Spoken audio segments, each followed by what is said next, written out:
கர்த்தராகிய இயேசு கிறிஸ்துவின் நாமத்திலே வாழ்த்துக்கள். ஒரு விசை கூட ஆண்டவருடைய வார்த்தை உங்களோடு பகிர்ந்து கொள்வது எனக்கு சந்தோஷம்.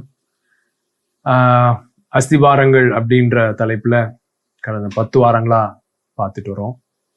இது 10வது செய்தி. அதுல ஒவ்வொரு செய்தியுமே பார்த்தீங்கன்னா அதே ஒரு தொடரா பேசலாம். திருத்துவம் அப்படின்னு எடுத்தீங்கன்னா அது ஒரு தொடர் பேசலாம்.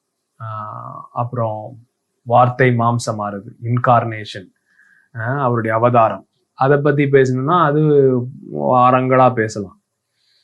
அதே மாதிரி பாவம் எப்படி மனுஷனை பாதிச்சுது, சிலுவை மரணத்துல என்ன நடந்தது, ஒவ்வொன்றுமே பல வாரங்கள் பேசக்கூடிய சப்ஜெக்ட். ஆனா இந்த அஸ்திவாரங்கள் அப்படின்னு நம்ம வச்ச சீரீஸோட நோக்கம் ஒவ்வொன்றையும் ஃபுல் டீட்டெயில்ல பார்க்கணும் அப்படின்றது இல்லை. மெயினா எல்லா ஃபவுண்டேஷன்ஸையும் கரெக்டா வைக்கணும் அப்படின்றதுக்காக டக்குன்னு பார்த்துட்டு போயிட்டே இருக்கோம். ஸோ இன்னைக்கு இந்த தொடரோட கடைசி செய்தியா பேச விரும்புறேன். இதில் நிறைய கவர் பண்ண வேண்டியது இருக்கு. ஸோ எவ்வளோ இன்னைக்கு கவர் பண்ண முடியுமோ அவ்வளோ கவர் பண்ணலாம். இதில் கவர் பண்ண முடியாத காரியங்கள், டீட்டெயில்ஸ்லாம் இந்த 5 நாள் கிளாஸ் எடுக்கிறோம் பாருங்க.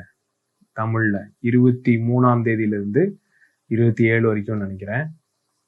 டீட்டெயில்ஸ் இருக்கு பாருங்க. அதுக்கு ரெஜிஸ்டர் பண்ணுங்க. கொஞ்சம் பேர் தான் எடுக்கிறோம். இது கான்ஃபரன்ஸ் இல்லை. நிறைய பேர், நூற்றுக்கணக்கான பேரை சேர்த்து வச்சு பேசுறதுக்கு. கொஞ்சம் பேரை செலக்ட் பண்ணி அவங்களுக்கு இருக்கிற டவுட்ஸ்லாம் கிளியர் பண்ணி இதை கிளியரா புரிஞ்சுக்கணும் அப்படின்றதுக்காக பண்றோம். அதனால கொஞ்சம் பேர் தான் எடுக்கிறோம். ஆல்மோஸ்ட் சீட்ஸ்லாம் ஃபுல் ஆயிடுச்சு. கொஞ்சம் சீட்ஸ் தான் இருக்கு. ஸோ இன்னைக்கே ரெஜிஸ்டர் பண்ணுங்க.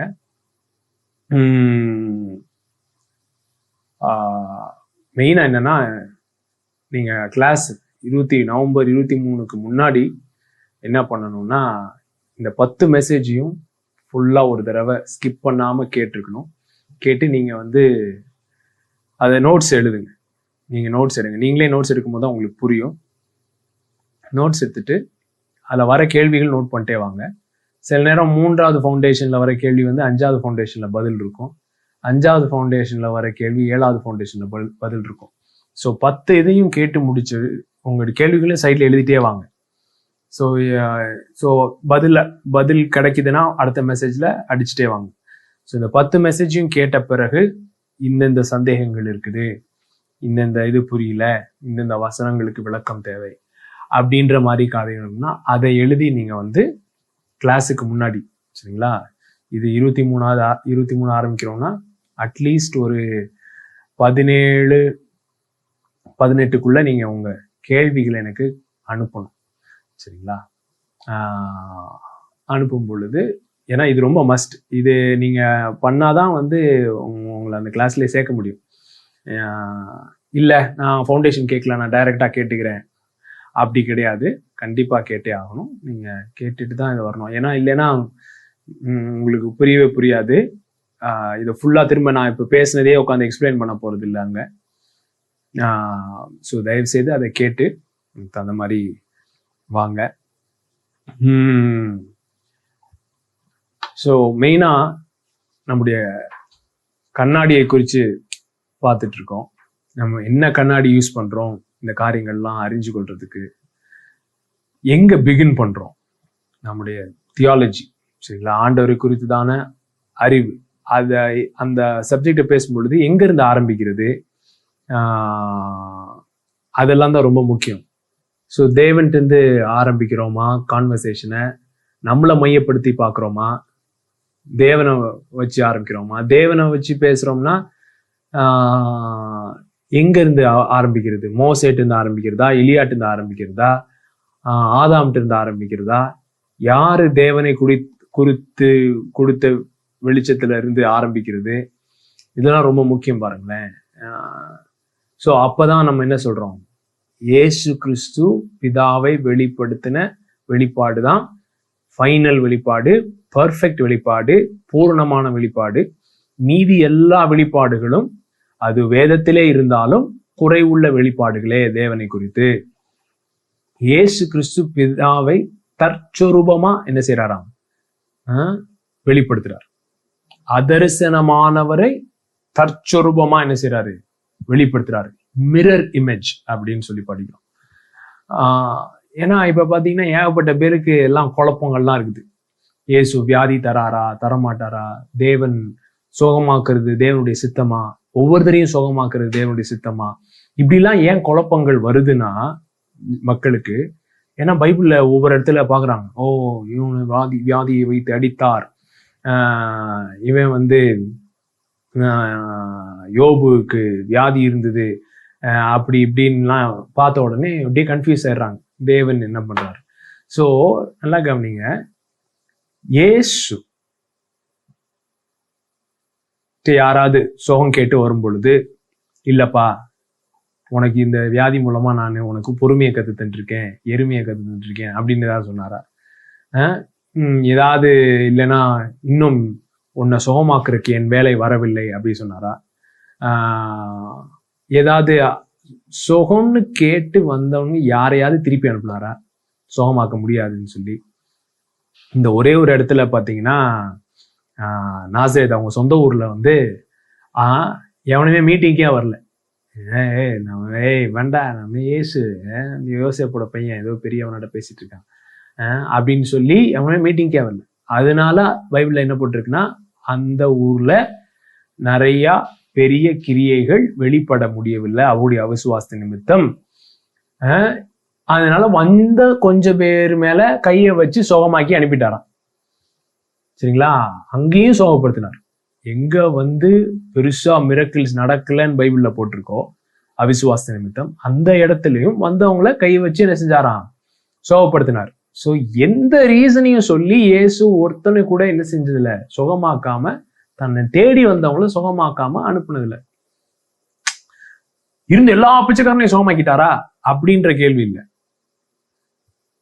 தன்னை கூப்பிட்டு என்ன சுகமாக்குங்க அப்படின்னு கேட்ட எவனையாவது சுகமாக்காம விட்டாரா அப்படின்றதுதான் கேள்வி. சரிங்களா? இன்னைக்கு இயேசு எல்லா குருடனையும் ஒன்னும் சுகமாக்கல அப்படின்னு சொல்லிட்டு நம்ம ஆட்கள் இயேசு தேடி அங்க சபைக்கு வராங்கல்ல, குருடா ஆண்டவரே எங்களை சுகமாக்குங்க, அவனுங்களையும் நம்ம அப்படிதான் அந்த கேட்டகரியில போட்டு அனுப்பிக்கிட்டு இருக்கோம். இயேசுவை தேடி ஏதாவது குருடனோ ஏதாவது ஒரு வியாதிக்காரனா திருப்ப அனுப்புனாரா? இல்ல. சோ அவர் தான் ஆண்டவருடைய இருதயத்தை வெளிப்படுத்துறாரு, காட்ஸ் நேச்சரை வெளிப்படுத்துறாருன்னு எபிரேயர் 1 படிக்கும். He is the dazzling radiance of God's splendor. தேவனுடைய மகிமையின் தற்சொரூபமா இருக்கிறார். அவருடைய தன்மையின் சொரூபம், நேச்சர், அவருடைய தன்மை, பிதாவுடைய தன்மையை வெளிப்படுத்துகிறவர் இயேசு கிறிஸ்து. ஸோ அவர் ஒருபோதும் அப்படி யாரையும் அனுப்புனதில்லை. ஸோ அவர் தான் பர்ஃபெக்ட் சன், ஹுயோஸ். சரிங்களா? மெச்சோர் சன். எப்படி பிதாவை ஒரு ஹுயோஸ் வெளிப்படுத்த முடியும் அப்படின்றதுக்கு இயேசு தான் எடுத்துக்காட்டு. அவர் தான் ஸ்டாண்டர்ட். சரிங்களா? அந்த மாதிரி ஒரு முதிர்ந்த குமாரர்களாய் நாம் எல்லாரும் முதிர்ந்த குமாரர்களாய் வெளிப்படணும். அப்படி வெளிப்படுறதற்கு தேவனுக்கே உரிய காரியங்கள் இருக்கு பாருங்க. சோ தேவனுக்கே உரிய காரியங்கள் இருக்குல்ல, நித்திய ஜீவன், சாவாமை, அவருடைய ஜோயே ஜீவன், அவருடைய சுபாவம், தேவன் அன்பாகவே இருக்கிறார். அப்படி அவருக்கே உரிய காரியங்கள்ல மனுஷனை பங்கெடுக்க வைக்கணும் அப்படின்றதான் தேவனுடைய அனாதி தீர்மானம். அதுல பங்கெடுக்கிறதுனால நம்மளால என்ன செய்ய முடியும்? ஒரு முதிர்ந்த குமாரர்களா பிதாவை இயேசு வெளிப்படுத்துகிறது போலவே நாம் வெளிப்படுத்த முடியும். அதுதான் சிருஷ்டிப்பின் நோக்கம். நல்லா கவனிங்க. இப்ப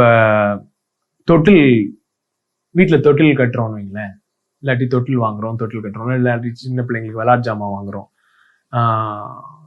கல்யாணம் ஆன உடனே சிலர்லாம் வாங்கி வைப்பாங்க பாருங்க. அவங்க இப்போ பையன் வேணும், பொண்ணு வேணும்னு நினைக்கிறவங்க சரி பையனுக்குரிய ஜாமான், பொண்ணுக்குரிய ஜாமான் அதெல்லாம் வாங்கி வைப்பாங்க. வீடெல்லாம் பெயிண்ட் பண்ணுவாங்க ஒரு கலர்ல, இதெல்லாம் ரெடி பண்ணுவாங்க. இதெல்லாம் புள்ள பிறக்கு முன்னாடியே.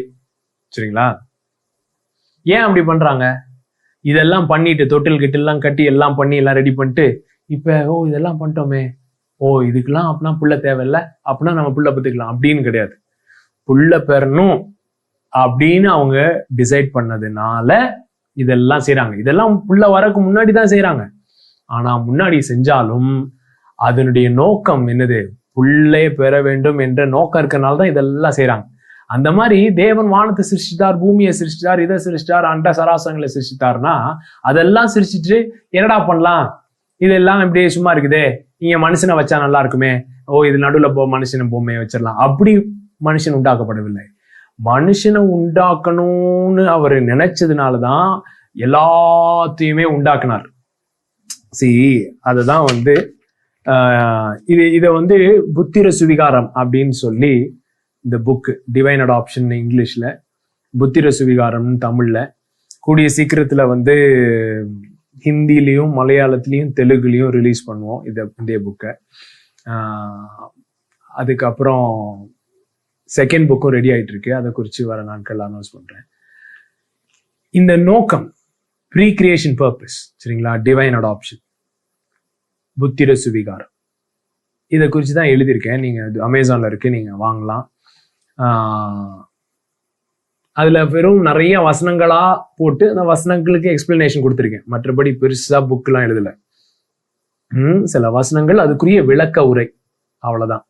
பாருங்க, எபேசியர் 1:3 இது மெசேஜ் வெர்ஷன்ல இருக்கு. அதை நான் தமிழ்ல டிரான்ஸ்லேட் பண்றேன். How blessed is God, what a blessing he is. He is the Father of our Lord Jesus Christ and takes us to the high places of blessing in him. இயேசு கிறிஸ்துவின் பிதா, நம்முடைய தேவனும் இயேசு கிறிஸ்துவின் பிதா, அவருக்கு மகிமை உண்டாவதாக. உன்னதங்களிலே ஆவிக்குரிய சகல ஆசீர்வாதங்களாலும் நம்மை ஆசீர்வதித்திருக்கிறார். உலக தோற்றத்துக்கு முன்னே அப்படின்னு வருதுல்ல, long before he laid down earth's foundation. உலக தோற்றத்துக்கு முன்னே, long before he laid down earth's foundation, he had us in mind, had settled on us as the focus of his love. பாருங்க, எதையும் உண்டாக்குறதுக்கு முன்னாடியே ஆண்டவர் நம்மை நினைவு கூர்ந்தார். நீங்களும் நானும் அவர் மனதிலே இருந்தோம். He had you in mind. Believe பண்ண முடியுதா? ஒரு பரலோகத்தை சிருஷ்டிக்கிறதுக்கு முன்னாடி, எதையும் சிருஷ்டிக்கிறதுக்கு முன்னாடி ஃபர்ஸ்ட் உங்களையும் என்னையும் அவர் மைண்ட்ல வச்சதுனாலதான் இது எல்லாத்தையுமே கிரியேட் பண்ணாருன்னு. He had settled on us as the focus of his love. Focal point அப்படின்னு சொல்லுவாங்க. Focal pointனா என்ன? ஒரு இது கூர்மையா ஒரு இடத்துல சேர்ற இடம், அதுதான் focal point. சோ அந்த focal point, அவங்களுடைய பிதா குமாரன் பரிசுத்தாவினுடைய அன்பின் focal pointல உங்களையும் என்னையும் வச்சிருக்காராம். Had settled on us as the focus of his love, to be made whole and holy by his love. அப்படி அன்பினாலே நாம் முழுமை அடையும். அதுதான் பரிசுத்தம். முழுமை அடையும், அவர் அன்பினாலே முழுமை அடையவும் பரிசுத்தம் அடையவும். Long ago he decided to adopt us into his family through Jesus Christ. இயேசு கிறிஸ்து மூலமாய் நாம் புத்திர சுவிகாரம் அடைய வேண்டும் என்பதே அவருடைய முன்னறிவின்படி தீர்மானம். முன் குறித்திருக்கிறார், முன்னறிந்திருக்கிறார் அப்படிலாம் வருது குமாரத்துவத்தை பற்றியதான். இதெல்லாம் தனித்தனி டாபிக்காவே நான் பேசிருக்கேன் பாருங்க. டிவைன் அடாப்ஷன், புத்திர சுவிகாரம் ஒரு சீரீஸே இருக்கு, அதை கேளுங்க. இன்னைக்கு நிறைய காரியங்கள் சொல்ல போறேன். சோ டக்குன்னு சொல்லிட்டே போயிட்டேன். What pleasure he took in planning this. He wanted us to enter into the celebration of his lavish gift giving by the hand of his beloved son. So அவருக்கே உரிய காரியங்களை ஈவாக கொடுக்க, தன்னுடைய குமாரன் மூலமாய் நமக்கு ஈவாக கொடுக்க அவர் சித்தம் கொண்டதினாலே, அவருடைய சித்தத்தின் மகிமையுடைய சித்தத்தின் புகழ்ச்சியாக அப்படிலாம் வரும்ல தமிழ்ல, அந்த pleasure of his will, pleasure of his will, அவருடைய சித்தத்துக்கு ஒரு மகிமை இருந்தது. அந்த மகிமைக்கு ஒரு பயங்கர உச்சக்கட்ட சந்தோஷம் அவருக்கு, பிதாக்கு. அவருக்கே உரிய காரியங்களை தம்முடைய குமாரன் மூலமாய் மனுக்குலத்துக்கு ஷேர் பண்ண போறாரு. தம்முடைய ஜீவனை ஷேர் பண்ண போறாரு, தம்முடைய சுபாவத்தை ஷேர் பண்ண போறாரு, தனக்கே உரிய சாவாமைய ஷேர் பண்ண போறாரு. அப்படின்றதுதான் காஸ்பல்ங்க. தனக்கே உரியவைகளை நமக்கு பங்களிக்கும்படியாக தம்முடைய குமாரனை ஈவாக தந்தருளினார். 8வது வசனத்துல இருந்து message வெர்ஷன்ல, he thought of everything, provided for everything we could possibly need. எல்லாம் கவனிங்க, எல்லாத்தையும் முன்னாடியே யோசித்து நமக்கு தேவையான எல்லாவற்றையும் ஏற்கனவே கிறிஸ்துவுக்குள்ளாக தந்தருளி இருக்கிறார். உங்களுக்கு என்ன தேவையோ அது ஏற்கனவே கிறிஸ்துவுக்குள்ள தந்தருளி ஏற்பட்டிருக்குது. அதுதான் அப்படிப்பட்ட பிதா இப்பதான் நம்ம டீல் பண்ணிக்கிட்டு இருக்கோம். நம்ம இந்த இந்த இந்த சைட்ல இருக்கிறாரு இவரு தான் பாத்தீங்கன்னா ஏகப்பட்ட டீலிங்ஸ் இவர்கிட்ட பண்ணணும். இது பண்ணணும் அது பண்ணணும், ஏகப்பட்ட இது பேர் என்ன ஃபார்முலாலாம் யூஸ் பண்ணணும் இவர்கிட்ட. பிரின்சிபிள், ஃபார்முலா, டெக்னிக்கு, அவர் எப்படி நம்ம சுகப்படுத்த வைக்கிறது, எப்படி ஜோம் பண்ணா சுகப்படுத்துவாரு, எப்படி பண்ணா காசு தருவாரு, எப்படி பண்ணா கல்யாணத்துக்கு பொண்ணு தருவாரு, அப்படி இப்படி இப்படி இப்படி டீல் பண்றதெல்லாம் இந்த தேவன். நமக்கு தேவையான எல்லாவற்றையும் ஏற்கனவே தந்தருளியவர் இந்த பிதா. Provided for everything we could possibly need, letting us in on the plans he took such delight. He set it all out before us in Christ, a long-range plan in which everything would be brought together and summed up in him. கிறிஸ்துவுக்குள் சகலமும் இசைவாய் கூட்டி சேர்க்கப்பட வேண்டும் என்பதே அந்த திட்டம். So கிறிஸ்துவுக்குள்ள எல்லாமே சேர்க்கப்படணும் அப்படின்றது இன்னைக்கு நேத்து வந்த பிளான் இல்ல. ஆதாம் பாவம் செஞ்ச பிறகு என்னடா பண்ணலாம் அப்படின்னு சொல்லி வந்த பிளான் கிடையாது. கிறிஸ்துவுக்குள்ள எல்லாம் சேர்க்கப்படணும், இசைவாய் கூட்டி சேர்க்கப்படணும், அவர் தலையா இருக்கணும், சபைக்கு தலையா இருக்கணும் அப்படின்றதெல்லாம் பாவத்து நிமித்தம் வந்த இல்ல, அதெல்லாம் அனாதி தீர்மானம். பரலோகத்தில் உள்ளவைகளும் பூமியில் உள்ளவைகளும் எல்லாம் சேர்க்கப்பட வேண்டும். It is in Christ that we find out who we are and what we are living for. கிறிஸ்துவுக்குள்ளதான் நாம் யார் என்றும் நாம் எதற்காக வாழ்றோன்றதே நமக்கு தெரியுமா. நல்லா புரிஞ்சுக்கோங்க, இந்த இன்கார்னேஷன் அப்படின்றது ரொம்ப சென்ட்ரல் ட்ரூத். வார்த்தை மாம்சமானதுன்றது சும்மா லேஸ்பட்ட காரியம் இல்லை. அதுலதான், ஏன்னா இயேசுவை பார்க்கும் பொழுதுதான் மனுஷனை என்ன நோக்கத்தோட உண்டாக்குனாருன்றது தெரியும். வார்த்தை மாம்சமானதுனால்தான் பிதா எப்படி இருக்காருன்னு தெரியும். வார்த்தை மாம்சமானதுனால்தான் மனுஷனும் எப்படி இருக்க டிசைன் பண்ணப்பட்டிருக்கான்றதும் தெரியும் நமக்கு. ஏன்னா he is the mirror image. இயேசு வந்து mirror image of the father. நான் பிதாவை பார்க்கறது தான் செய்றேன், அதை தவிர வேற எதுவுமே செய்யறதில்லை அப்படி சொன்னார் பாருங்க. மனுஷனும் அந்த மாதிரி தான் டிசைன் பண்ணப்பட்டிருக்கான். தேவனுடைய சாயல் அப்படின்னா என்னங்க, நம்ம கண்ணாடி முன்னாடி நின்னா கண்ணாடியில் தெரியுது சாயல். ஸோ அந்த நம்ம கரெக்டான பாயிண்ட் பிதாவை ரிஃப்ளெக்ட் பண்றதுக்காக தான் உண்டாக்கப்பட்டிருக்கோம். பாவம் என்ன பண்ணிடுச்சு, நம்மள தட்டி விட்டுருச்சு. தட்டி விட்டது கண்ணாடிலாம் நொறுங்கிடுச்சு. பிதா சைடும் நம்ம திரும்பி இல்ல, வேற பக்கம் திரும்பிக்கிட்டு இருக்கோம். we become self-referential in our confusion. We have lost our point of reference. நம்முடைய பாயிண்ட் ஆஃப் ரெஃபரன்ஸ்னா என்னங்க, இப்போ ஒரு கண்ணாடி இப்படி இருக்குது, இதுதான் இப்படின்னா இது இதோட இமேஜ், சரிங்களா? இப்ப இந்த கண்ணாடி இப்படி திரும்பிடுச்சுன்னா பாருங்களேன், இப்ப வந்து இது இன்னும் மாறல, பிதா மாறல, ஆனா நம்ம வந்து வேற பக்கம் எங்கேயோ திரும்பிக்கிட்டு இருக்கோம். வேற பக்கம் திரும்பிட்டு இருக்கனால பிதாவை ரிஃப்ளெக்ட் பண்ணாம வேற எதையோ ரிஃப்ளெக்ட் பண்றோம், நம்மளே ரிஃப்ளெக்ட் பண்ணிக்கிறோம். அதனால நம்மளுடைய பணம்ன்றது நம்முடைய அடையாளமா மாறுது, செக்ஸ் அடையாளமா மாறுது, எதோ எல்லா கன்றாவி கூத்தும் வந்து மனுஷன் அடிச்சுக்கிட்டு இருக்கான். ஏன்னா அவனுடைய அடையாளமே சிதைந்து போய்விட்டது. பிதாவை ரிஃப்ளெக்ட் பண்ணல, பிதாவை ரிஃப்ளெக்ட் பண்ணாம இருக்கிறதுனால அவன் அடையாளம் சிதைஞ்சு போச்சு.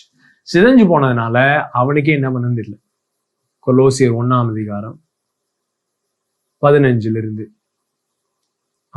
நம்ம அந்த குமாரனை பார்க்கும் பொழுது காணக்கூடியாத தேவனை காண முடியுது. அப்புறம் குமாரனை பார்க்கும் பொழுது எல்லா சிருஷ்டிப்பினுடைய நோக்கம் தெளிவாகிறதாம். When we look at the Son, we see God's original purpose in everything created. சிருஷ்டிக்கப்பட்ட ஒவ்வொன்றின் தெய்வீக திட்டமும் நோக்கமுமே குமாரனை பார்க்கும் போது தான் தெரியுது. For everything, absolutely everything, above and below, visible, invisible, rank after rank, angels, everything God started in him finds its purpose in him. எல்லாமே அவர் மூலமா தான் உண்டாச்சு, எல்லாத்தையும் அவர் தான் தாங்கி பிடிச்சிட்டு இருக்காரு, எல்லாத்துக்கும் அர்த்தத்தை தருகிறது அவர் தான். அந்த வார்த்தை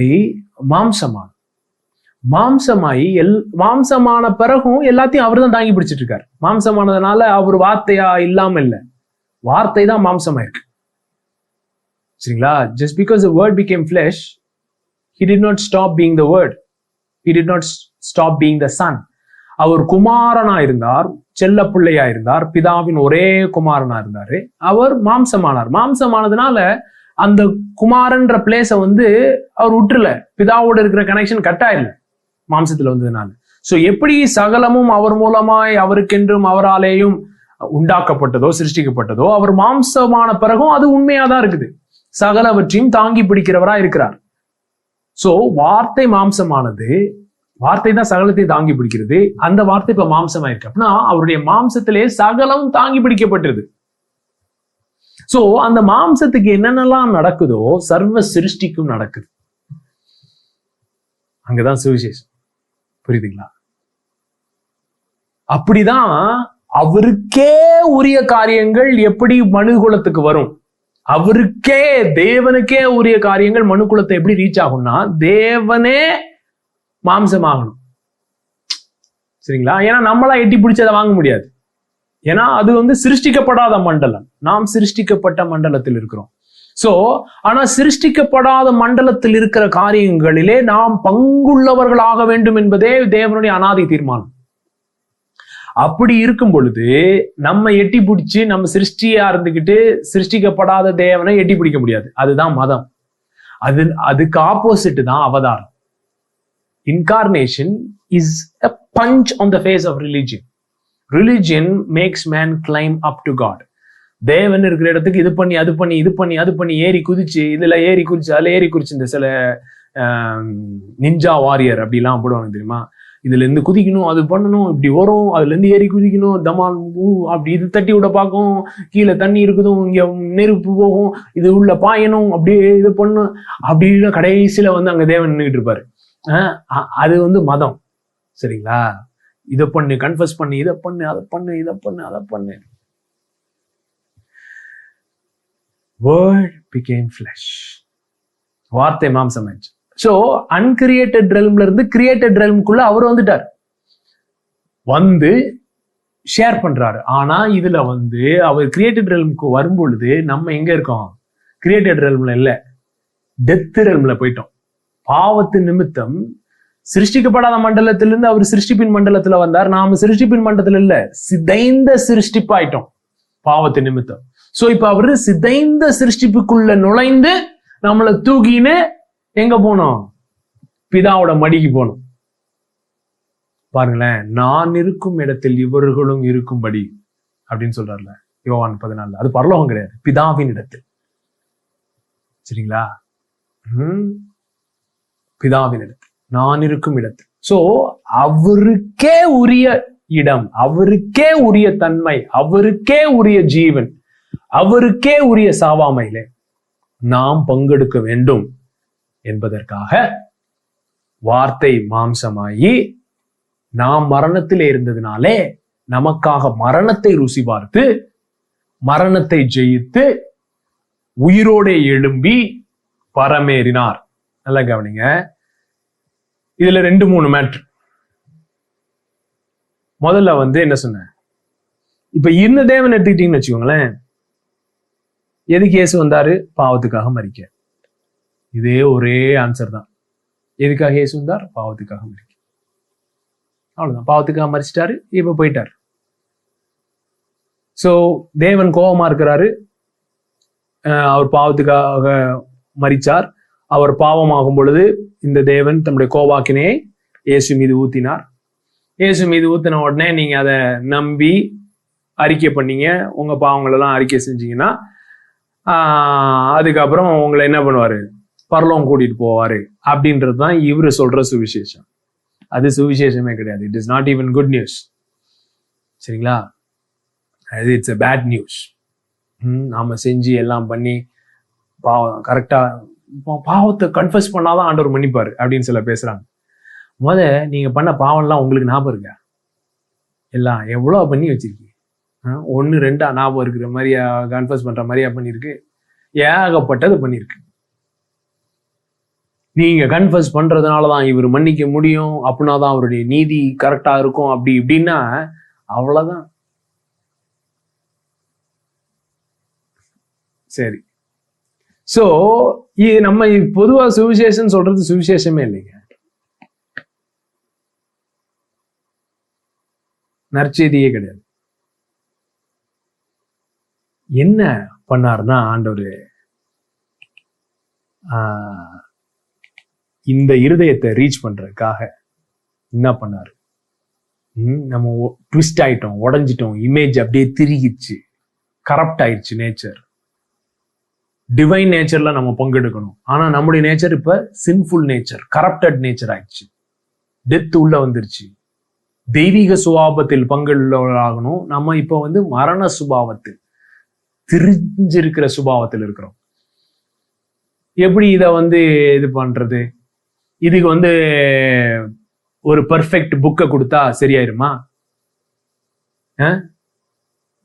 பெர்ஃபெக்ட் புக்ல இருந்து டீச் பண்ணா இந்த இருதயத்துக்கு புரிஞ்சிருமா? இல்லாட்டி இயேசுவே நேர்ல இருந்து அப்படியே பயங்கரமா டீச்சிங் மேல டீச்சிங் பண்ணாருன்னா இந்த இருதயத்துக்கு புரிஞ்சிருமா? புரியாது. புரியுதுங்களா? சோ இதுக்குள்ள இப்ப இறங்க வேண்டியது இருக்கு. இதுக்குள்ள இப்ப எப்படி இறங்கினார்? எப்படி இறங்கினாரு? அதுதான் என்னது? சிலுவை மரணம்.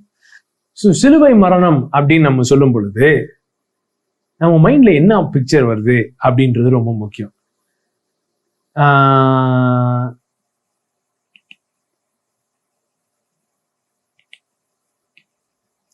சரிங்களா? இந்த படம் பாத்தீங்கன்னா இது தூக்கு கயிறு, இது எலக்ட்ரிக் சேர். நம்ம ஊர்ல தூக்கு கயிறு போட்டு சாகடிப்பாங்க. செய்யக்கூடாத குற்றம் செஞ்சிட்டோம்னா நம்ம ஊர்ல தீவிரவாதிக்கு அவங்களுக்கெல்லாம் என்ன தண்டனை? மரண தண்டனை எப்படி வழங்கப்படுகிறது? தூக்கு மூலமா. கொடூரமான ஒரு மரணம். வெளிநாட்டுல எலக்ட்ரிக் சேர் இப்படி ஒரு சேர் மாதிரி இருக்கும். அதுல இப்படி கை கால்லாம் கட்டி வச்சிருவானுங்க. அது மேல பாத்தீங்கன்னா அந்த தலை ஃபிட் ஆகிற இடத்துல ஒரு இரும்பு கேப் மாதிரி இருக்கும். அந்த கேப்ல இரும்பு கேப்ல எலக்ட்ரிக் ஹை வோல்டேஜ் கொடுப்பானுங்க. அப்படி கொடுத்தானுங்கன்னா அப்படியே கருகும். அதை வேற உட்காந்து பார்க்கணும், யாரு தண்டனை கொடுத்தவரு எல்லாம் கரெக்டா அதுபடி நடந்திருக்கா அப்படின்னு. அந்த ஏரியாவே நாரும். இப்ப நான் யோசிச்சு பாருங்களேன், நான் உங்களுக்கு உங்க பர்த்டேக்கோ இல்லாட்டி உங்க திருமண நாளுக்கோ ஒரு தூக்கு கயிறு பரிசா கொடுத்தேன்னா, இல்லைன்னா ஒரு எலக்ட்ரிக் சேர் பரிசா கொடுத்தேன்னா எப்படி நீங்க என்ன பாப்பீங்க? ஒரு அழகான டப்பால அப்படி திறக்கிறீங்க, கிஃப்ட் டப்பால திறந்தா உள்ள அப்படியே தூக்கு கயிறு இருக்கு. என்ன பண்ணுவீங்க? கீழே போட்டுருவீங்க. இப்ப இந்த பிக்சர், இப்ப இந்த 2 பிக்சர் இருக்கும்லங்க, இதையே நான் இந்த தூக்கு கயிறையே நான் பெருசா பயங்கரமா போட்டோ எடுத்து ஃப்ரேம் பண்ணி எங்க வீட்டுல நடுவுல மாட்டி வச்சிருக்கேன். எங்க ஹால்ல அப்படி உட்காந்து பார்த்தாலே இந்த தூக்கு கயிறு தான் தெரியும். அப்படின்னா என்ன சொல்லுவீங்க? என்னை கூப்பிட்டு என்ன கேட்பீங்க? ஏன்பா இத போய் ஏன்பா இப்படி நடுவுல மாட்டி வச்சிருக்க கேட்பீங்களா? மாட்டீங்களா? அதே கேள்விதான் வரணும் உங்களுக்கு. எப்ப எதை பார்க்கும் பொழுதும்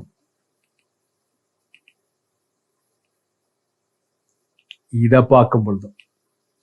சோ சிலுவை என்பது ரோமர் சாம்ராஜ்யம் உண்டாக்கின ஒரு மிக கொடூரமான மரண தண்டனையின் யுக்தி. It's an instrument of capital punishment. மரண தண்டனை கொடுக்கிறதுக்கு நம்ம தூக்கு கயிறு யூஸ் பண்ற மாதிரி, வெளிநாட்டுல எலக்ட்ரிக் சேர் யூஸ் பண்ற மாதிரி ரோம சாம்ராஜ்யம் என்ன யூஸ் பண்ணுச்சுன்னா சிலுவை. இதுல என்னன்னா, தூக்கு கயிறுலயும் சரி எலக்ட்ரிக் சேர்லயும் சரி 2 நிமிஷத்துல செத்துரும். சிலுவையில சாக மாட்டோம். சிலுவையே எதுக்கு டிசைன் பண்ணியிருக்காங்கன்னா, அப்படியே அணு அணுவா சாகணும், டக்குன்னு சாகக்கூடாது, அப்படியே வலியில சாகணும். இது வந்து டக்குன்னு வலியில சாகக்கூடாதுன்றதுக்காக இது 2 வச்சிருக்கோம். அப்படியே வலியே துடிச்சு பயங்கரமா சாகணும். எது? தூக்குலையும் துடிக்கதான் செய்வாங்க, சேர்லையும் துடிக்கதான் செய்வாங்க. ஆனா 2 நிமிஷம் துடிப்பாங்க. ஆனா மணிக்கணக்கா துடிக்க வைக்கணும் அப்படின்ற நோக்கத்தோடு மனுஷன் உண்டாக்கின ஒரு கொடூரமான இன்ஸ்ட்ருமெண்ட் தான் சிலுவை. அதுவும் ஏன் உண்டாக்குனாரு ராயன், ஏன் உண்டாக்குனா அப்படின்னு பாத்தீங்கன்னா, ராயன் அவனுடைய சிங்காசனத்தை காப்பாத்துறதுக்காக. ராயன் என்னென்ன வார்த்தைகள் யூஸ் பண்றான் பாருங்க.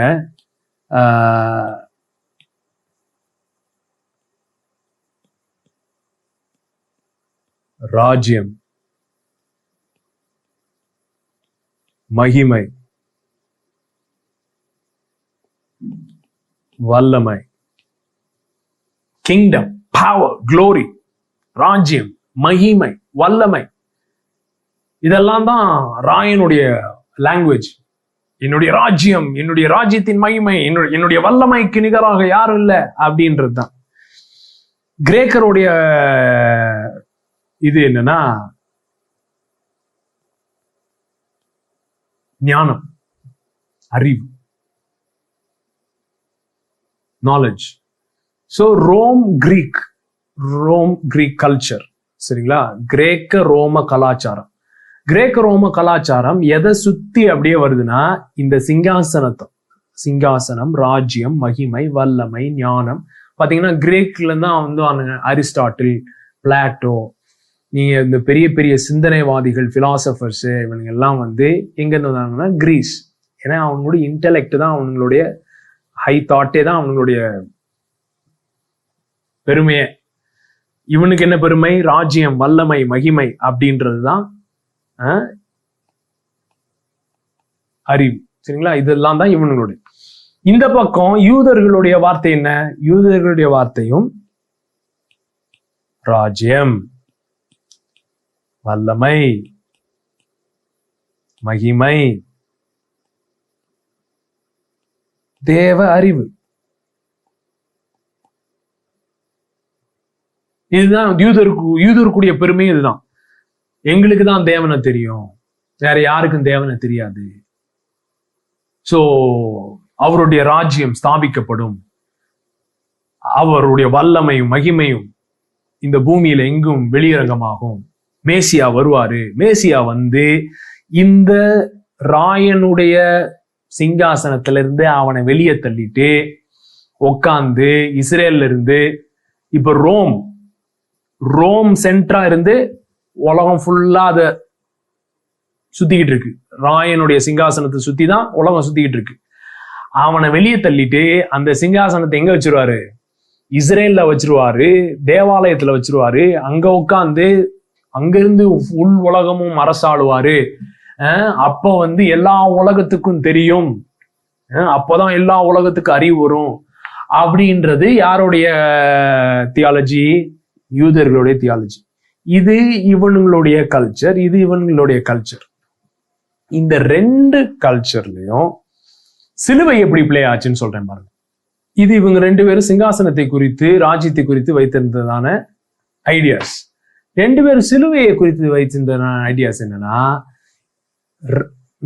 சீசர், கைசர், சரிங்களா, ரோம சாம்ராஜ்யத்தின் தலைவர், அவன் வந்து எதுக்கு சிலுவை யூஸ் பண்ணான்னா, எவனாவது என் ராஜ்யத்தையோ, என் மகிமையோ, என் வல்லமையோ, என் ஞானத்தையோ நீ கேள்வி கேட்டேன்னா உன்னுடைய முடிவு இப்படிதான் இருக்கும் அப்படின்னு சொல்லி காட்டுறதுக்காக தான் அவன் சிலுவையை வச்சிருந்தான். சோ அவன் சிலுவையை ஏன் வச்சிருந்தான்? அவனுடைய சிங்காசனத்தை காப்பாத்துறதுக்காக. தான் சிங்காசனத்தை காப்பாத்துறதுக்காக மத்தவங்களை சிலுவையில போட்டுட்டு இருந்தான். புரியுதுங்களா? நல்லா கவனிங்க. தான் சிங்காசனத்தை காப்பாத்துறதுக்காக மற்றவங்களை சிலுவையில போட்டுட்டு இருந்தான். யூதர்களுடைய கான்செப்ட் என்ன? சிலுவை குறித்துதான கான்செப்ட்.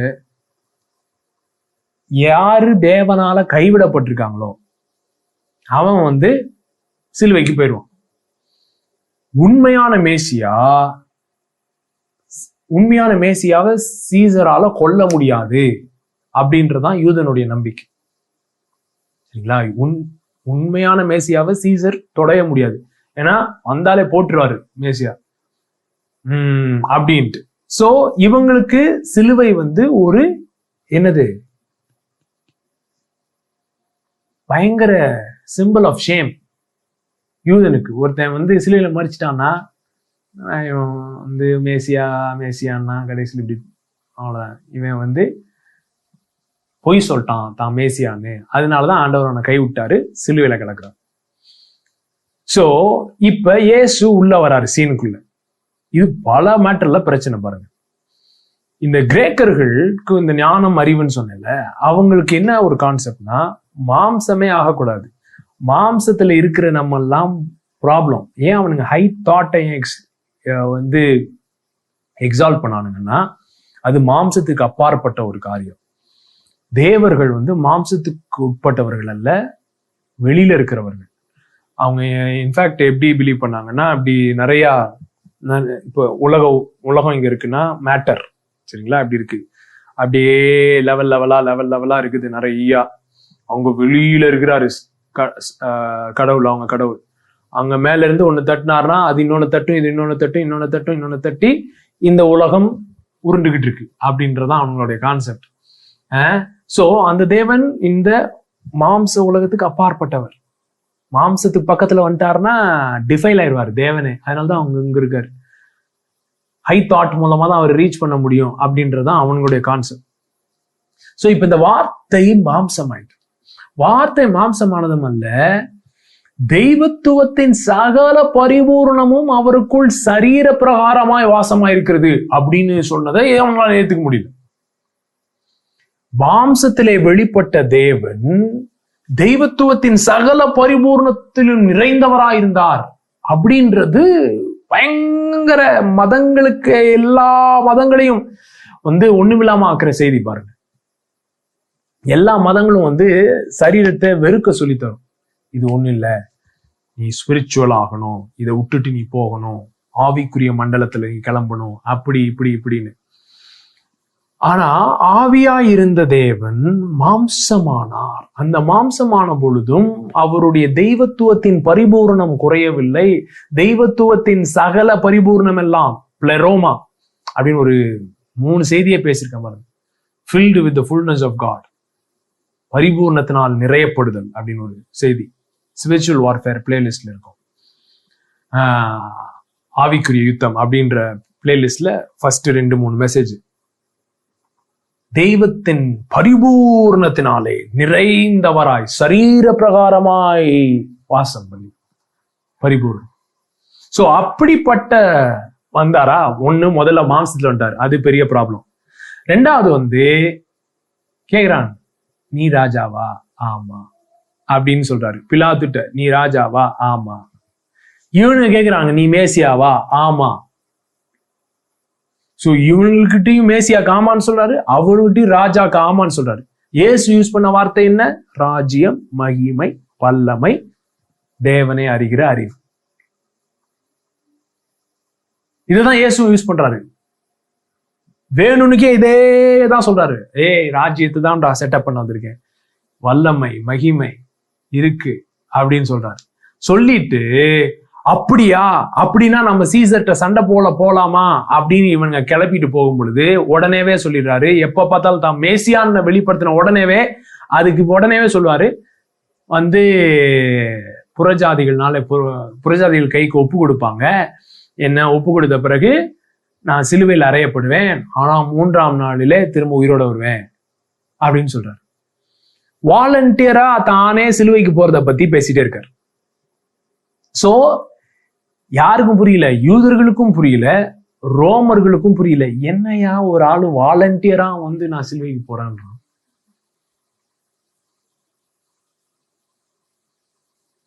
உனக்கு எனக்கு இந்த பிரச்சனை இல்லையா, நீ என் கூட சண்டைக்கு வந்தாதான் நான் சண்டைக்கு வருவேன், நீ போயிரு அப்படின்றான் பிலாத்து. உன்கிட்ட நான் எந்த குற்றத்தையும் இவன்ட்டு என்ன குற்றத்தையும் காட்டு நான் பார்க்கல, இவனை நான் விடுதலை பண்ணணும்னு நினைக்கிறேன். இல்ல, இவனை சிலுவையில் வரையும் கத்துறானுங்க. ஏன்னா இவரு மேசியாவா இருக்கிறதுக்கு வாய்ப்பே இல்லை. மேசியாவா இருந்திருந்தாருன்னா இந்நேரம் எங்க போயிருப்பாரு, சண்டைக்கு போயிருப்பாரு. இவரு சண்டைக்கு போகாம வேற ஏதாவது வழியை பார்த்துக்கிட்டே இருக்காரு. இன்ஃபேக்ட் சிலுவைக்கு போகணுன்றாரு, சத்ருவை சிநேகிங்கள்னு சொல்றாரு, ரோமர்களை சிநேகிக்க சொல்றாரு. இவர் மேசியாவா இருக்க வாய்ப்பே இல்லை, இவரை சிலுவையில தூக்கிட வேண்டியதான், இவரு ஃபால்ஸ் மேசியா தான் அப்படின்ற கன்க்ளூஷனுக்கு வந்துட்டாங்க.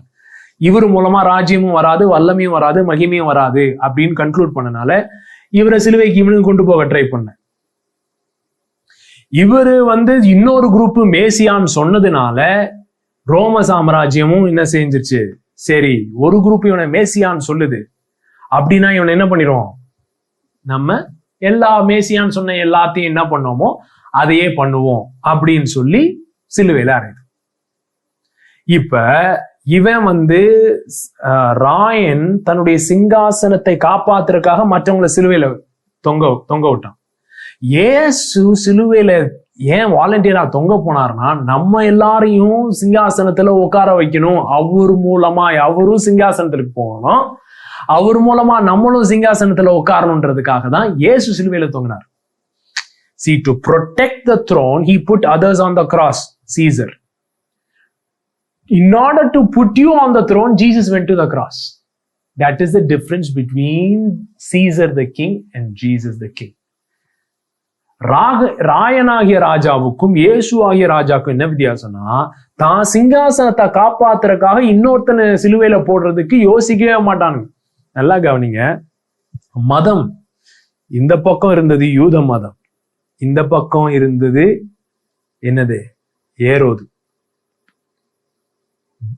ஏரோது என்னும் புளித்தமாவுக்கு எச்சரிக்கையாயிருங்கள், பரிசேயர் என்னும் புளித்தமாவுக்கு எச்சரிக்கையாயிருங்கள். வெளிப்படுத்தின விசேஷத்துல 2 மிருகம் வருது. ஒரு மிருகம் ரிவர்ல இருந்து வருது, ஒரு மிருகம் லேண்ட்ல இருந்து வருது. ஒன்னு பொலிட்டிக்கல் ஸ்பிரிட், இன்னொன்னு ரிலிஜியஸ் ஸ்பிரிட். ரெண்டும் ஃப்ரெண்ட்ஸ் தான். அது ரெண்டத்தையும் குறிச்சு எச்சரிக்கையாருங்கன்னு சொல்றாரு. ஆனா சிங்காசனத்துல யார் இருக்கான்னா, அடிக்கப்பட்ட ஆட்டுக்குட்டி சிங்காசனத்துல இருக்கு.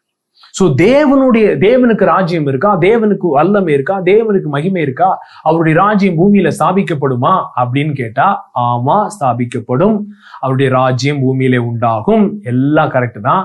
ஆனா அது எப்படி உண்டாகும் அப்படின்னா, இயேசு போய் ராயனோட சண்டை போடுறதுல இல்லைங்க, வாலண்டியரா போய் நீ என்னதான் என்ன சிலுவையில அரைஞ்சாலும் நீ நான் உன்னை அன்பு செலுத்துறத நீ ஆஃப் பண்ண முடியாது. அந்த அளவுக்கு உனக்கு என் மேல வல்லம் இல்லை. சிலுவையில என்னை நீ அறையலாம், ஆனா சிலுவையில நீ அறையறனால நான் உன்னை அன்பு செலுத்துறத நிறுத்த வைக்க முடியாது, அந்த வல்லமும் உனக்கு கிடையாது அப்படின்னு இயேசு சொன்ன. பாத்தீங்கன்னா அந்த வல்லமை, சிலுவையின் வல்லமை, அதாவது சீசர் யூஸ் பண்ண கிராஸ் எதுக்கு யூஸ் பண்ண, அவனாது அப்படின்னு சொன்னா பயம், அந்த பயத்தை தாண்டி வந்துருச்சு அந்த அன்பின் வல்லமை. புரியுதுங்களா? அப்பதான் அந்த சிலுவை டிரான்ஸ்ஃபார்ம் ஆகுது. அந்த தூக்கு கயிறு, அந்த எலக்ட்ரிக் சேரு மற்றவங்களுக்கு எல்லாம் பயத்தையும் இதையும் கொண்டு வந்துட்டு இருந்தது. அதுல ஒருத்தர் வாலண்டியரா போயிட்டே, நீ இதுல என்னையே நீ இதுல போட்டாலும் நான் உன்னை அன்பு செலுத்துறதை நிறுத்த முடியாதுடா. பாத்தீங்கன்னா புதிய ஏற்பாட்டில் இருக்கிற எல்லா அப்போஸ்தலர்களும் இரத்த சாட்சியா மரிக்கும் பொழுது, அவங்கள கொடூர மரணத்துக்குள்ள உட்படுத்தும் பொழுது 2 நடந்தது. ஒண்ணு மரணம் அவங்களை தொட முடியல பாருங்க. யோவானெல்லாம் யாரையுமே சாகடிக்க முடியல. பவுலையும் நிறைய தடவை ட்ரை பண்றானுங்க, அவன் நினைக்கிற வரைக்கும் எவனுமே அவனை தொடவே முடியல. சரிங்களா? அது ஒண்ணு. இன்னொன்னு, ஒரு தடவை கூட கிறிஸ்தவர்கள் தன்னை கொல்ல வந்தவனை சபிச்சுக்கிட்டோ, பாத்தீங்கன்னா இதுல சிலுவையில தொங்குறவன் எல்லாருமே கெட்ட வார்த்தை சொல்லி சபிப்பான். சபிச்சுதான் சாவானு. ஆனா இயேசு பிதாவே இவர்களை மன்னியும் சொன்னது மாத்திரம் இல்ல, அதுக்கப்புறம் 1 நூற்றாண்டுல மரித்த ஒவ்வொரு பரிசுத்தவானும் ஒருத்தனையும் சபிக்கல பாருங்க. We love you, we love God. ஆனா நீ சொல்றத நான் செய்ய முடியாது. ஏன்னா தேவன் இயேசுவை உயிரோடு எழுப்பினார். நாங்க நினைச்சோம் ராயனுடைய வல்லமை தான் மிகப்பெரிய வல்லமை, ராயனுடைய சிங்காசனம் தான் உள்ளதிலே பெரிய சிங்காசனம், ஏனென்றால் சிலுவையை வைத்து அவன் எல்லாவற்றையும் பயன்படுத்தி வச்சிருக்கான்னு. அந்த சிலுவையை போய் ட்ரம்ப் பண்ணி மேல ஏறி போயிட்டாரு. இப்ப அவனுக்கும் மேல இருக்கிற சிங்காசனத்துல பிதாவை உட்கார வச்சிருக்காரு. அதுதான் ஸ்தேவான் சொல்றான் பாருங்க. இயேசு கிறிஸ்து கூட சொல்றாரு, அவரு ட்ரையல்ல கேட்கும்போது, நீ தான் மேசியாவா அப்படின்னு. ஆமா, மனுஷகுமாரன் பிதாவின் வலது பார்சல் வீட்டிருக்கிறத நீங்க காண்பீங்க, வல்லமையோடும் மகிமையோடும் அவர் ராஜ்யத்து வருதை நீங்க காண்பீங்க அப்படின்னு உடனேதான் கிழிச்சுக்குவோம். பிரதான ஆசாரியர் சட்டை கிழிச்சு, இதுக்கு மேல என்னடா சாட்சி வேணும் அப்படின்னு சொல்லி ஸ்தேவான் கல்லெறியும் போது அதுதான் சொல்றான், மனுஷகுமாரன் பிதாவின் வலது பாசில் இருக்கிறதை காண்கிறேன். அப்படின்னா என்ன அர்த்தம்? ஆஹா, மேசியா வந்துட்டாரு, நம்ம அவரை கொன்னுட்டோம், பிதா அவரை உயிரோடு எழுப்பி வலது பாசில உட்கார வச்சுட்டாரு, ராஜ்யம் வந்துருச்சு, ராஜ்யம் வந்துருச்சு. சென்டர் இஸ்ரேல்ல இல்ல, மேல இருக்கு சென்டர். சோ அவர் சிங்காசனத்திலே வீற்றிருக்கிறார். வீற்றிருக்கிறதுனால இப்ப 2 மேட்டர் நடந்துருச்சு. இந்த ஹார்ட்டையும் ரீச் பண்ணி டார்க்னஸ்ல இறங்கிட்டாரு, நம்மள தூக்கிட்டு மேலையும் போயிட்டாரு, சிங்காசனத்திலையும் உட்கார வச்சுட்டாரு. So the pre creation purpose இருக்கு பாருங்க, அவரு பங்கெடுத்ததுல நாம் பங்கெடுக்கணும். அது எல்லாமே உயிர்த்தெழுதல் மூலமா நடக்குது பாருங்க. அவருடைய உயிர்த்தெழுதல் மூலமாய் நாம் மறுபடியும் பிறந்திருக்கிறோம்.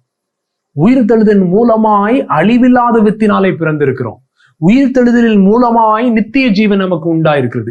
உயிர்த்தெழுதல் மூலமாய் புது சிருஷ்டி ஆக்கப்பட்டிருக்கிறோம். உயிர்த்தெழுதலின் மூலமாக அந்த தேவன் தங்கும் ஆலயமாய் நாம் மாற்றப்பட்டிருக்கிறோம்.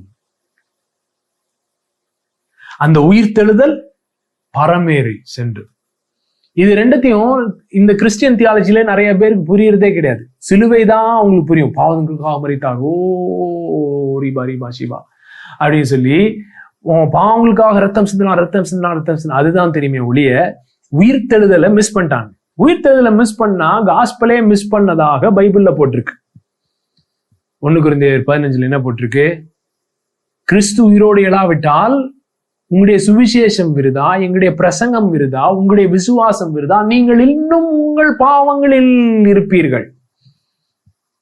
பாருங்க, சிலுவை மரணம் மாத்திரம் பாவத்திலிருந்து நம்மளை விடுதலையாக்க, உயிர்த்தெழுதல் தான் நம்மளை பாவங்களிலிருந்து விடுதலையாக்கி புது சிருஷ்டியா மாற்றுது. சோ உயிர்த்தெழுதல் தான் சுவிசேஷம். அதனால்தான் ரோமர் 10 என்ன படிக்கிறோம்? தேவன் அவரை மரித்தோரிலிருந்து உயிரோடு எழுப்பினார் என்று நீங்கள் விசுவாசித்தால், நீங்க அது விசுவாசத்தை அறிக்கை பண்ணீங்கன்னா, வாயினால் அறிக்கை செஞ்சா நீங்க ரட்சிக்கப்படுவீர்கள். ஏசு உங்களுக்காக மரித்தார்னு விசுவாசித்து அறிக்கை பண்ணீங்கன்னா ரட்சிக்கப்படுவீங்கன்னு போடல. தேவன் அவரை உயிரோடு எழுப்பினார் என்று விசுவாசத்தால் ரட்சிக்கப்படுவீர்கள். So resurrection is the gospel. Ascension fulfills the purpose. So பரமேறி சென்றதுனாலே அவர் இப்பொழுது சபைக்கு தலையாயிருக்கிறார். எல்லாவற்றையும் எல்லாவற்றாலும் நிரப்புகிறவருடைய நிறைவாகிய சரீரமாகிய சபைக்கு அவர் தலையாக தந்திரப்பட்டார். எப்படி? உயிரோடு எழுப்பினதுனால. இப்ப அந்த பிளரோமா திரும்ப சரீரத்து மூலமா வெளிப்படுகிறதற்கு அவர் தலையா இருக்கிறார். அதனாலதான் பரமேறினார். அதனாலதான் சிங்காசனத்துல உட்கார்ந்துருக்கார். சிங்காசனத்துல உட்காரும் பொழுது பிதா என்ன சொன்னாருன்னா, இயேசுட்ட, நான் சகல சத்துருக்களையும் பாதபடியாக்கி போடும் வரைக்கும் நீ ஆளுகை செய்ய வேண்டியதே அப்படின்னு சொன்னார். பரிகரிக்கப்படும் கடைசி சத்துரு மரணம். புரியுதுங்களா?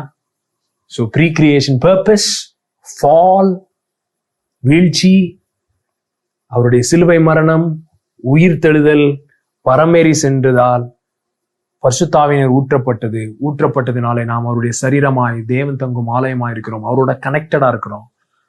கிறிஸ்து நமக்குள்ளாய் வாசமாய் இருக்கிறார். பரிசுத்தாவியனாவின் மூலமாய் அவர் தலையாகவும் நாம் சரீரமாகவும் இருக்கிறோம். அந்த பிளரோமா நம் மூலமாய் வெளிப்படுகிறது. வெளிப்பட சத்துருக்கள் எல்லாம் பாதபடியாகும். கடைசி சத்துரு மரணம்.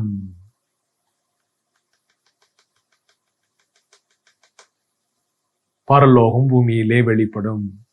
இதுதான் சுவிசேஷம்.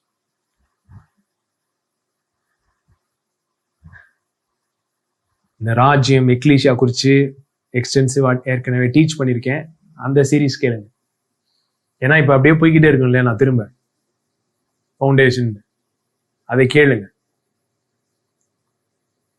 So wonderful glorious gospel we have. So இப்படிப்பட்டதான ஒரு ரியாலிட்டியில, ஒரு நிஜத்திலே பங்கெடுத்தார்கள் முதல் நூற்றாண்டு சபை. உயிர்த்தெழுதல் நிஜம், இயேசுதான்டா ராஜா. இன்னைக்கு பாவம் ஒரே பிரச்சனையா இருக்குது. ட்ரம்பா பிடனா அப்படி இப்படின்னு. ட்ரம்ப் வந்தா நல்லதா? அமெரிக்காவுக்கு நல்லது. ஆனால் ட்ரம்ப் வர்றதுதான் உலகத்தின் எல்லா பிரச்சனைக்கும் தீர்வா? இல்லை. ட்ரம்ப் வர்றது நல்லதா? நல்லது. என்னடா குழப்பறான்ற மாதிரி. நல்லா கவனிங்க. இன்னொரு 4 வருஷத்துக்கு நல்லது, அவ்வளவுதான். ஆனா உலகத்தின் பிரச்சனைக்கு தீர்வு இந்த கிங்டம்ஸ்ல இல்ல. பாரு, உலகத்தின் பிரச்சனைக்கு தீர்வு இந்த பாலிடிக்ஸ்ல இல்ல. உலகத்தின் பிரச்சனைக்கு தீர்வு தேவனுடைய ராஜ்யத்தில் இருக்குது. தேவன் ராஜ்யம் எங்க இருக்கு, அதனால அங்க போயிடுவோம் அப்படின்றது மதம். திரும்ப தேவனுடைய ராஜ்யம் பூமியிலே வரணும். அப்பதான் உலகத்தின் பிரச்சனைக்கு தீர்வு இருக்கு. அது எப்படி வரும்? எக்லீசியா மூலமா வரும். அந்த எக்லீசியா என்ன எக்லீசியா? அவருடைய சரீரம், பிளரோமாவால் நிரப்பப்பட்டிருக்கிற சரீரம். அது எப்படி வரும்?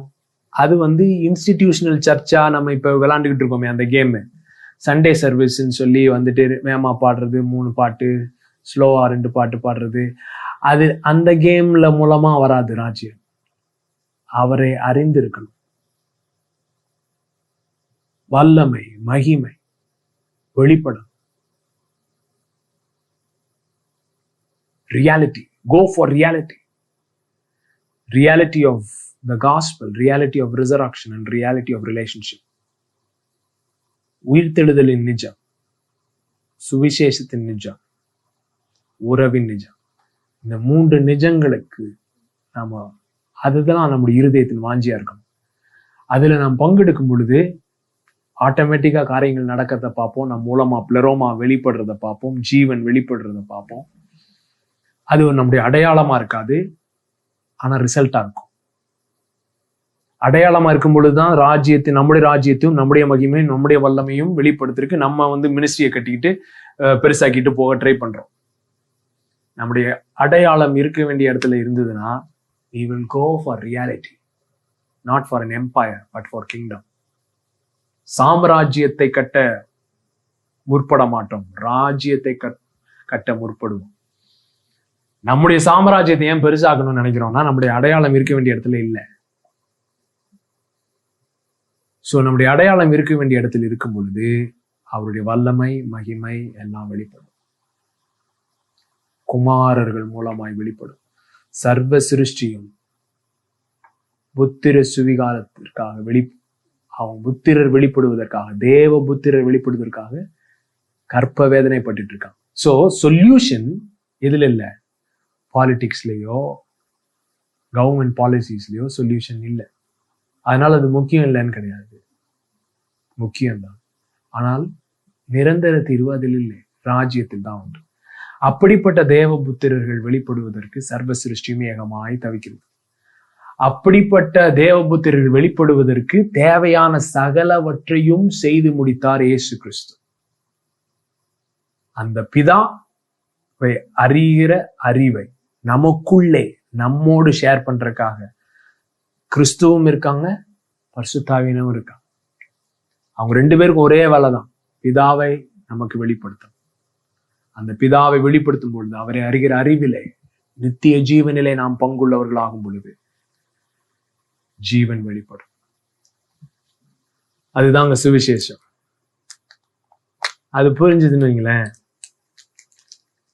இந்த கம்யூனியன் எடுக்கிறதுக்குரிய மீனிங்கே உங்களுக்கு வேற மாதிரி இருக்கும். அவருடைய சரீரமாக்கப்பட்டிருக்கிறோம் அப்படின்னா சும்மா லேசுப்பட்ட காரியம் இல்லைங்க. அவருடைய சரீரமாக்கப்பட்டிருக்கிறோம். ரத்தம், flesh and blood. In as much as the children have partaken of flesh and blood. பிள்ளைகள் மாம்சத்தையும் இரத்தத்தையும் உடையவர்களாக இருக்க, அவரும் நம்மை போல மாம்சத்தையும் இரத்தத்தையும் உடையவராக. ஏன்? மரணத்துக்கு அதிகாரியாயிருந்த பிசாசானவனை தமது மரணத்தினாலே ஜெயிக்கும்படிக்கும், ஜீவ காலமெல்லாம் மரண பயத்து நிமித்தம் அடிமைத்தனத்தில் இருக்கிறவர்களை விடுதலை ஆக்கும் அப்படியானார். வா, thank you Jesus, thank you for your life. உமக்கே உரிய ஜீவனிலே எங்களை பங்குள்ளவர்களாக்கினீரே, அதற்காக நன்றி. உமக்கே உரிய சுபாவத்திலே எங்களை பங்குள்ளவர்களாக்கினீரே, அதற்காக நன்றி. உயிர்த்தெழுதலின் மூலமாய் நாங்கள் மறுபடியும் பிறந்திருக்கிறோம், ஜெனிப்பிக்கப்பட்டிருக்கிறோம். அழிவில்லாத வித்தினாலே ஜெனிப்பிக்கப்பட்டிருக்கிறோம், அதற்காக நன்றி.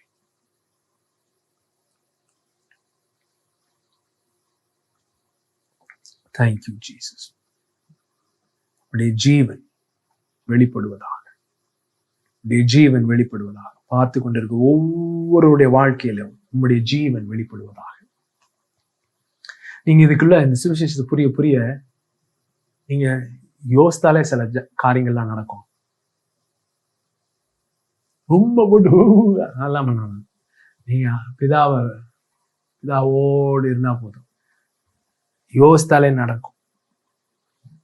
பாருங்க, அப்படி நடக்கும்போது தான் உங்களுக்கு தெரியும், ஓகே புத்திர சிவிகாரத்துக்குள்ள என்ட்ராகிட்டு இருக்கோம். ஏதோ ஒண்ணு தப்பா நடக்குதுன்னா உடனே ஏன்டா பிதா இப்படி பண்ணாரு அப்படின்னு கேள்வி வருதுன்னு வைங்களேன், குமாரத்துவத்துக்குள்ள போகாம இன்னுமே அனாதைத்துவத்துக்குள்ளதான் போய்கிட்டு இருக்கோம்னு அர்த்தம். சரிங்களா? லாசரு மரிச்சான், புயல் வந்துச்சு, எவனோ என்னவோ பண்ணா, எல்லாரும் சேர்ந்து இவனை இயேசுவை சிலுவையிலே தூக்கி விட்டாங்க. ஆனா இயேசுக்கு யார் மேல கொஸ்டின் வரல? பிதா மேல கொஸ்டின் வரல. என் தேவனே ஏன் என்னை கைவிட்டுன்னு கத்துனது அவருடைய கூக்குரல் இல்ல, நம்முடைய கூக்குரல். பாவமானார், அவருக்கே உரியவைகளை நாம் பங்கெடுக்கணும்னா நமக்குரியவைகளில் அவர் பங்கெடுக்கணும்ல. அப்படின்னா தானே இறங்கி தூக்க முடியும். அந்த இறங்கின இடத்துலதான் அவர் அப்படி சொல்றாரு, என் தேவனேன்னு கேட்டு. பிதா இயேசுவை கைவிட்டதுனாலே அல்ல, அது நம்முடைய கூக்குரல். அந்த இருள இறங்கி பிதாவை கண்டுபிடிச்சு, பிதாவே உம்முடைய கரத்திலே நாவியை ஒப்பு கொடுக்கிறேன்னு கொடுத்தார். அதுதான் சுவிசேஷம். சோ அந்த நம்முடைய இருள இறங்கி பிதாவை கண்டுபிடிச்சாரு பாருங்க. அந்த அறிவை தான் ஷேர் பண்றோம். அதை நம்ம ரிசீவ் பண்ண அது அந்த அறிவுனால நம்முடைய இருதயம் கன்வின்ஸ் ஆக ஆட்டோமேட்டிக்கா காரியங்கள் நடக்காது. ஓகே, அது வரைக்கும் என்னவா இருந்தாலும் சரி, மரணமா இருந்தாலும் சரி, ஜீவனா இருந்தாலும் சரி, உயர்வானாலும் சரி, தாழ்வானாலும் சரி, நிகழ்காரியமானாலும் சரி, வருங்காரியமானாலும், கிறிஸ்துவின் அன்பை விட்டு பிரிப்பவன் யார்? ஏன்னா எல்லாத்துலயும் இறங்கி நம்மளை ஏற்கனவே கட்டி பிடிச்சிட்டாரு. Nothing can separate from the love of Christ. எதுவுமே கிறிஸ்துவின் அன்பிலிருந்து உங்களை பிரிக்கவே முடியாது. Enjoy his life. God bless you. இந்த இடத்திலிருந்து உதாரத்துவத்துல அவருடைய அன்புல இருந்து அந்த உதாரத்துவம் வெளியே வருது இல்ல, அதுதான் கொடுக்கிறது. மற்றபடி இந்த தேவனை ஜட்ஜ் காட பிரியப்பட்டிருக்காக 10ல் 1 கொடுத்துறேன் சாமி, ஏதாவது வேலையில கை வச்சிடாதீங்க அப்படின்னு சொல்றது இல்லைங்க. அப்படிப்பட்ட தேவனை அப்படிலாம் நீங்க டைத்தெல்லாம் கொடுக்காதீங்க, சரிங்களா? ஏன்னா அப்படிப்பட்ட தேவனே இல்லை. அப்படிப்பட்ட தேவனை நீங்க 10ல் 1 கொடுக்கல, நான் போட்டு தள்ளி வர்றா, இருக்கிற கொஞ்சம் சம்பளத்தையும் உரி விட்டுருவாரு, இல்லைன்னா டைத்து கொடுக்கலன்னா உன்னை அதெல்லாம் ஆஸ்பத்திரியில செலவழிச்சிருவாரு. ஓ, தட் இஸ் ஆல் டிமானிக். அப்படிலாம் நீங்க நினைச்சு கொடுக்காதீங்க. பிதாவின் அன்பு உங்களுடைய இருதயத்தை நெருக்கி ஏவும் பொழுது நீங்க உதாரத்துவம் நேச்சுரலா இருக்கும். By generosity will be your nature because he is a giver. God is a giver. Okay, God bless you. Thank you. கர்த்தர் உங்களை ஆசீர்வதிப்பாராக. ஒரு சில சீட்டு தான் இருக்கு 5 டேஸ்க்கு. உடனே ரெஜிஸ்டர் பண்ணுங்க. 10 செய்தியும் இந்த செய்தியும் சேர்த்து கேட்டுட்டு உங்களுக்கு இருக்கிற கேள்விகளை உடனடியாக அனுப்புங்க. God bless you. See you soon.